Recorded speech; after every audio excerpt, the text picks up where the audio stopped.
बिस्मिल्लाहिर्रहमानिर्रहीम। जिए लतीफ़ जिए सिंध पाकिस्तान ज़िंदाबाद।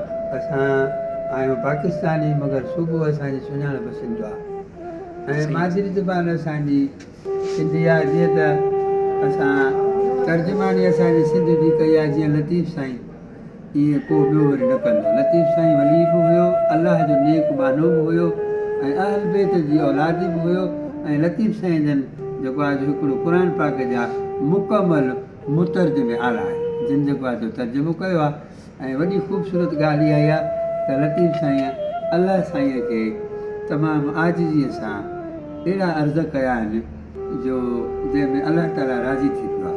जीअं फरमायो अथई त माण्हुनि जे लाइ जॾहिं मींहुं न पवंदो आहे त माण्हू ॾाढा तकलीफ़ में हूंदा आहिनि, पोइ हुन लाइ दुआ थो घुरे त पाणी पोइ पटनि ते अर्ज़ा अन करे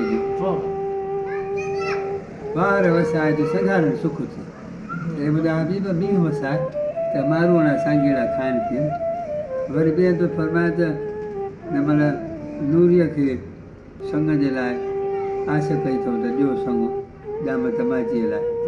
त उते लतीफ़ साईं फरमाए थो त जंहिं महिल वियो आहे होॾां त चए थो त गंद जिनी जी गोॾ में पाबूणी पोशाक बीरबल जेके हुते हुया त गंद जिनी जी गोॾ में पाबूणी पोशाक उन्हनि जी उताक राजा रिझी आयो।